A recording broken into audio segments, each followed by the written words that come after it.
Le Grand Palais à Paris nous invite à un très beau voyage dans le Mexique moderne. Depuis son indépendance en 1821, le pays a cimenté son identité culturelle et l'exposition retrace l'essor de la peinture mexicaine pendant la première moitié du XXe siècle, autour de deux grands peintres, Diego Rivera ou Frida Kahlo et bien d'autres, qui contribuent à la renaissance du Mexique. C'est ce que nous montre Stéphane Cornic.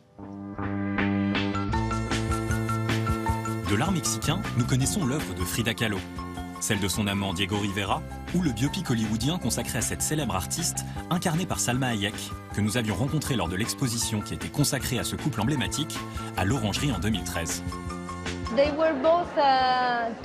Ils étaient tous les deux très fiers d'être mexicains. Ils avaient un esprit avant-gardiste. Ils représentent vraiment l'identité du Mexique.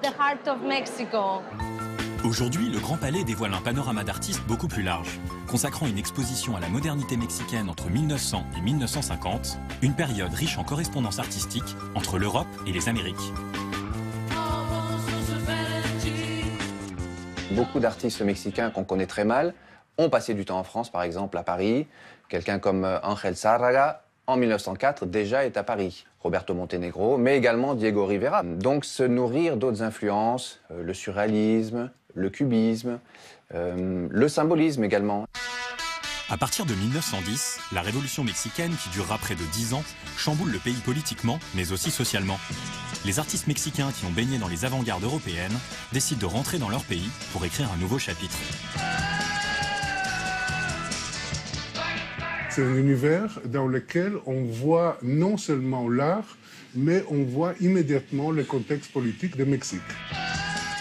Soutenus par le pouvoir politique, les artistes développent un nouveau langage esthétique, servant les idéaux de la Révolution, tout en puisant dans les traditions mexicaines, en peignant sur les murs. C'est la grande idée, en fait, du ministre de l'Éducation, José Vasconcelos, c'est de donner à ces artistes la possibilité de s'exprimer dans un langage politique, donc défendre les opprimés, l'ouvrier, sur des murs des grands bâtiments publics.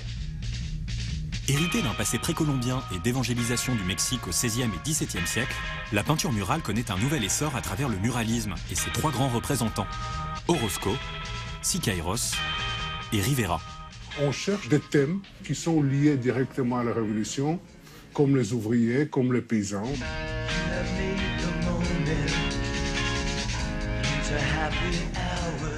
C'était une rupture un peu totale, c'est-à-dire qu'ils ne voulaient plus de la peinture individualiste, égoïste, de chevalet. Donc c'est une peinture qui se veut sociale. Il faut rappeler qu'à l'époque, au Mexique, 80% de la population était analphabète. L'éducation politique se fait à la hauteur des monuments historiques.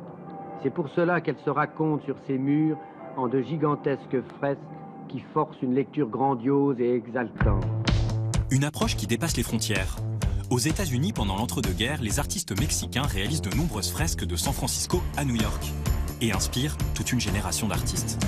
Siqueiros, c'est quelqu'un qui expérimente avec des différents matériaux, par exemple la peinture industrielle ou un travail par terre. Et le mot influence est toujours dangereux, mais il y a quand même une rencontre entre lui et Pollock en 1936. Jackson Pollock passe par l'atelier new-yorkais de Siqueiros, où il découvre de nouvelles techniques qui l'amèneront à ses fameux drippings. Au-delà des influences, la scène artistique mexicaine brille également par la forte présence de femmes, dans une société qui restait encore largement machiste.